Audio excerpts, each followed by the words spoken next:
여러분 반갑습니다. 정재근TV의 정재근입니다.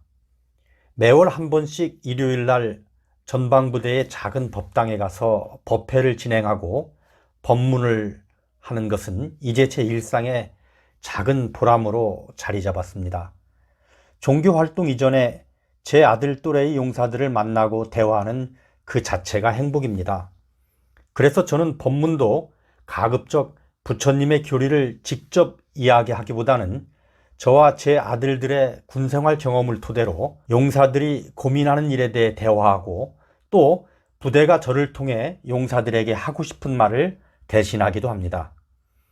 오늘은 지난 5월 20일 코로나19로 부대가 출입 금지된 지 거의 3개월 만에 처음 열린 법회, 부처님 오신 날 봉축 법회에서 제가 했던 법문을 정리하려고 합니다.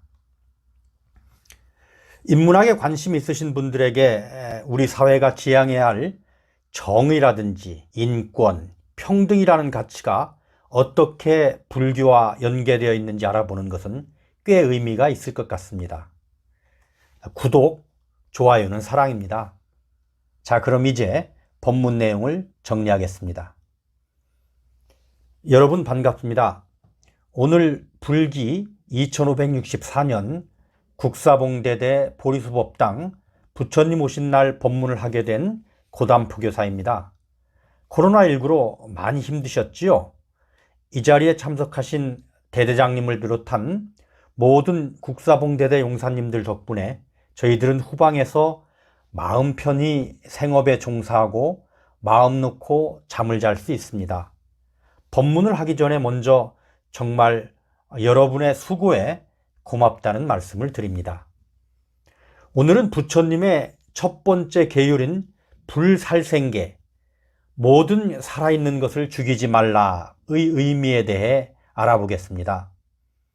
사람을 죽이지 말라는 대부분의 종교에서 지켜야 할 덕목입니다. 그런데 오직 부처님만 사람뿐 아니라 모든 살아있는 생명체를 죽이지 말라고 하셨습니다.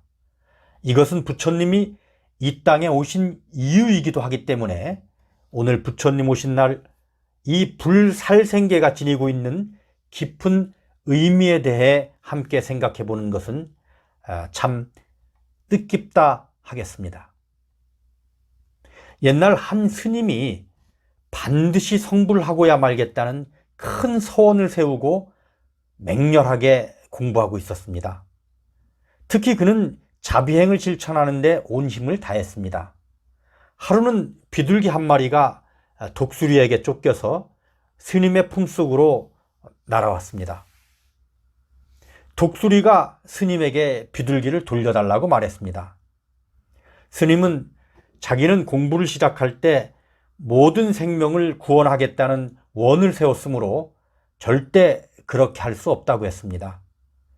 독수리는 비둘기가 내 저녁밥이라서 비둘기를 먹지 못하면 나도 죽는데 비둘기는 살리고 나는 죽이는 그런 불공평한 자비행이 어디 있느냐고 항의했습니다. 스님이 곰곰 생각해 보니 그 말도 일리가 있었습니다. 그래서 독수리에게 비둘기 대신 내 허벅지로 그만큼의 저녁거리를 주겠다고 했습니다. 그리고 허벅지 살을 뚝 잘라서 거울에 올리고 반대편에는 비둘기를 올려놓았습니다. 저울이 비둘기 쪽으로 기울었습니다. 비둘기가 더 무거운 것 같아서 이번에는 다른 허벅지 살도 듬뿍 베어서 올려놓았습니다. 이번에도 저울은 비둘기 쪽으로 기울었습니다. 스님은 두 다리도 잘라 올리고 두 팔도 잘라 올렸습니다. 그래도 비둘기 쪽으로 기운 저울은 여전히 움직이지 않았습니다. 결국 스님이 온 몸을 얹으니 저울이 수평하게 되었습니다. 이 스님이 나중에 석가모니 부처님이 됩니다. 생명의 존엄성을 지키는 것이 모든 수행의 출발이라는 것을 강조하는 이야기입니다. 이것은 부처님 전생과 관련된 이야기인데 대지도론이라는 책에 나오는 내용입니다. 여기서 우리는 생명에 대한 세 가지 본질을 깨우칠 수 있습니다. 첫째, 생명의 무게는 비둘기나 사람이나 같다는 겁니다. 아무리 다음 생에 부처님이 될 거룩한 사람일지라도 허벅지나 팔다리만으로는 비둘기의 생명과 같을 수 없다는 거지요. 비둘기라서, 개미라서, 지렁이라서 사람보다 하찮은 것이 아닙니다. 사람이건 짐승이건 생명은 존재하는 그 자체로서 존귀한 것이고 똑같이 소중한 것입니다. 그래서 불살생계는 우주 만물이 평등하다는 평등선언입니다.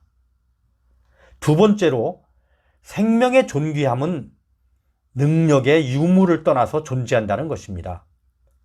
힘의 세기라는 측면에서 보면 독수리는 비둘기보다 훨씬 능력이 뛰어납니다. 그래도 독수리나 비둘기나 모두 생명은 다 같이 존귀하다는 것입니다. 이처럼 똑똑하고 머리가 좋고 공부를 많이 했고 힘이 세고 세상에 유익한 일을 많이 할 수 있다고 해서 장애가 있거나 덜 똑똑하거나 건강이 나빠서 남의 도움을 받아야만 살아갈 수 있는 사람들보다 생명의 무게가 더 나간다는 것은 아니라는 얘기죠. 따라서 우리는 인격적으로 모든 다른 사람을 존중해야 합니다. 오히려 짐승과는 달리 약자를 존중하고 배려하고 보호하는 것이야말로 인간을 인간답게 하는 것입니다. 이처럼 우주 평등 선언으로서의 불살생계를 사람과 사람 사이의 관계를 위하면 이 계율은 인권 선언이 됩니다. 셋째, 생명은 나눌 수 없는 전체라는 것입니다. 만일 생명을 나눌 수 있다면 스님의 허벅지 살로도 비둘기의 생명을 대신할 수 있겠지요. 그러나 비둘기 생명의 무게가 스님의 생명 모두를 저울에 달아야만 같아졌지요. 이처럼 생명은 그 자체 온전한 존엄이므로 쪼개고 나눌 수 없습니다. 생명은 이를 구성하는 여러 가지 요소를 따로따로 분리할 수 없는 완전체이기 때문입니다. 그리고 생명을 구성하는 것은 신체도 있지만 정신도 있습니다. 생명은 그 자체 완전하게 존재하는 것이므로 생명을 죽이는 것뿐 아니라 생명을 구성하는 신체나 정신의 일부를 훼손하는 것도 완전체로서의 생명을 빼앗는 것입니다. 따라서 어떠한 이유로라도 상대방의 신체를 훼손해서는 안 됩니다. 타인을 때리거나 괴롭히는 것은 불살생계를 범하는 일입니다. 아울러 험한 말을 하거나 욕을 하거나 비난하거나 왕따를 하거나 해서 상대방의 마음을 괴롭히는 것 역시 생명의 전체성을 훼손하는 것이므로 불살생계를 범하는 것입니다. 이제 우리 보리수법당 친구들에게 말씀드립니다. 먼저 다소 동작이 느리고 어리버리한 전우라도 생명은 능력을 떠나서 그 자체 존귀하다는 부처님 말씀을 새겨서 더 많이 배려하시길 바랍니다. 둘째, 몸뿐만 아니라 마음을 아프게 하는 것도 살생이라고 했습니다. 절대 사람을 때려서 몸을 괴롭히지 않아야 하는 것처럼 비난이나 욕을 해서 상대방의 마음을 괴롭히지 말아야겠습니다. 대신 가급적 전후의 장점을 찾아내서 좋은 말로 칭찬했으면 좋겠습니다. 친구들과 함께 24시간 생활을 하는 우리 보리수법당 친구들이 부처님의 불살생계를 꼭 지니고 늘 전우를 존중하고 배려하고 칭찬하는 행복한 병영생활을 하시기 바랍니다. 끝으로 인문학적으로 문명은 강자의 약자에 대한 자비, 용서, 관대함, 그리고 타자에 대한 인정과 존중을 특징으로 하는 야만에 대한 저항과 거부라고 했습니다. 문명이 이런 것이라면 부처님은 불살생계의 생명 존중과 인격 존중을 통해 인류에게 문명을 선물하셨습니다. 불기 2564년 부처님 오신 날 부처님이 이 땅에 오신 이유를 부처님의 첫 번째 계율, 모든 살아있는 것들을 죽이지 말라는 불살생계를 통해 알아보았습니다. 여러분, 성불하십시오. 명품을 써보지 않은 사람이 명품을 만들기 어렵듯 행복을 경험해보지 못한 공무원이 국민을 행복하게 하기 어렵습니다. 행복한 공무원이 국민을 행복하게 한다. 지금까지 행복한 공무원 정재근TV의 정재근이었습니다. 여러분의 구독, 좋아요는 더 좋은 영상을 약속합니다.